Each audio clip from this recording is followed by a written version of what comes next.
ಗುರುಭ್ಯೋ ನಮಃ. ಗುರು ರಾಘವೇಂದ್ರಾಯ ನಮಃ. ಸಮಸ್ತ ಕನ್ನಡ ನಾಡಿನ ಜನತೆಗೆ ನಾನು ನಿಮ್ಮ ಪಂಡಿತ್ ಸಾಯಿ ಸ್ವರೂಪ್ ದೀಕ್ಷಿತ್ ಮಾಡುತ್ತಿರುವ ನಮಸ್ಕಾರಗಳು.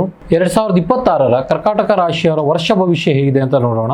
ಇದೇ ರೀತಿ ಹೆಚ್ಚಿನ ವಿಡಿಯೋಗಳಿಗಾಗಿ ನಮ್ಮ ಚಾನಲ್ನ ಸಬ್ಸ್ಕ್ರೈಬ್ ಮಾಡ್ಕೊಳ್ಳಿ, ಲೈಕ್ ಮಾಡಿ, ಶೇರ್ ಮಾಡಿ. ಮೊದಲನೇದಾಗಿ ವೃತ್ತಿ ಮತ್ತು ಉದ್ಯೋಗದ ವಿಚಾರದ ಬಗ್ಗೆ ಹೇಳೋದಾದ್ರೆ, ಉದ್ಯೋಗದಲ್ಲಿ ಯಾರೆಲ್ಲ ಕೆಲಸ ಮಾಡ್ತಾ ಇದ್ದೀರಿ ಅವರಿಗೆ ಪ್ರಮೋಷನ್ ಆಗುವಂಥದ್ದು, ಅದರಿಂದ ನಿಮ್ಮ ಗೌರವ ಹೆಚ್ಚಾಗುವಂಥ ಸಾಧ್ಯತೆಗಳು ಬಹಳ ಇದೆ. ಇನ್ನು ಯಾರೆಲ್ಲ ಒಂದು ಹೊಸ ಬಿಸ್ನೆಸ್ ಮಾಡ್ತಾ ಇದ್ದೀರಿ ಅವರಿಗೆ ಗ್ರಾಹಕರ ಸೇರ್ಪಡೆ ಆಗುವಂಥದ್ದು.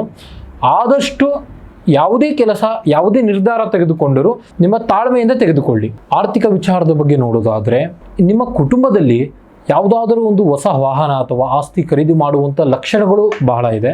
ಇದರ ಜೊತೆಗೆ ಶೇರ್ ಮಾರ್ಕೆಟ್ನಲ್ಲಿ ಏನಾದರೂ ಹೂಡಿಕೆ ಮಾಡಬೇಕು ಅಂತ ಅನ್ಕೊಂಡಿದ್ರೆ ಆದಷ್ಟು ನಿಮ್ಮ ಕುಟುಂಬದ ಹಿರಿಯರ ಸಲಹೆಯ ಮೇಲೆಗೆ ಹೂಡಿಕೆ ಮಾಡುವಂಥದ್ದು ಬಹಳ ಉತ್ತಮ. ಇನ್ನು ನೆಕ್ಸ್ಟ್ ಪ್ರೀತಿ ಮತ್ತು ಕುಟುಂಬದ ವಿಚಾರದ ಬಗ್ಗೆ ನೋಡೋದಾದ್ರೆ, ಪ್ರೀತಿ ಪ್ರೇಮ ವಿಚಾರದಲ್ಲಿ ಈ ವರ್ಷ ನಿಮ್ಮ ಕುಟುಂಬದಲ್ಲಿ ಒಪ್ಪುವಂಥ ಸಾಧ್ಯತೆ ಕಡಿಮೆ ಇರುವುದರಿಂದ ಆದಷ್ಟು ನಿಮ್ಮ ಕುಟುಂಬಕ್ಕೆ ತಿಳಿಸದೇ ಇರುವಂಥದ್ದು.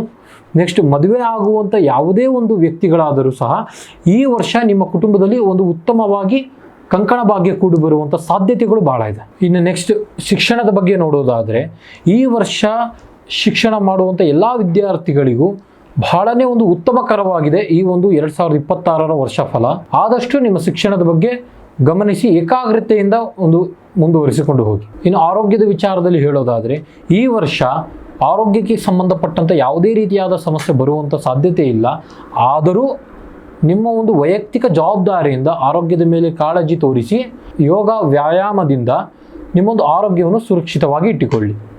ಇನ್ನು ಈ ರಾಶಿಯಲ್ಲಿ ಇರುವವರಿಗೆ ಪರಿಹಾರ ತಿಳಿಸಿಕೊಡೋದಾದರೆ, ಪ್ರತಿದಿನ ಬ್ರಾಹ್ಮಿ ಮುಹೂರ್ತದಲ್ಲಿ ತುಳಸಿ ಕಟ್ಟೆಗೆ ಪೂಜೆ ಮಾಡುವಂಥದ್ದು. ಇದರ ಜೊತೆಗೆ ಬಡ ಜನರಿಗೆ ನಿಮ್ಮ ಕೈಯಲ್ಲಿ ಆದಷ್ಟು ಅಕ್ಕಿ ಅಥವಾ ನವಧಾನ್ಯಗಳು ದಾನ ಮಾಡುವಂಥದ್ದು. ಇದಾಗಿತ್ತು 2026ರ ಕರ್ಕಾಟಕ ರಾಶಿಯ ವರ್ಷ ಭವಿಷ್ಯ. ಇನ್ನು ನೆಕ್ಸ್ಟ್ ಮುಂದಿನ ವಿಡಿಯೋಗಳಲ್ಲಿ ಸಿಗೋಣ. ನೋಡ್ತಾ ಇರಿ ನಮ್ಮ ಯೂಟ್ಯೂಬ್ ಚಾನಲ್. ಧನ್ಯವಾದಗಳು.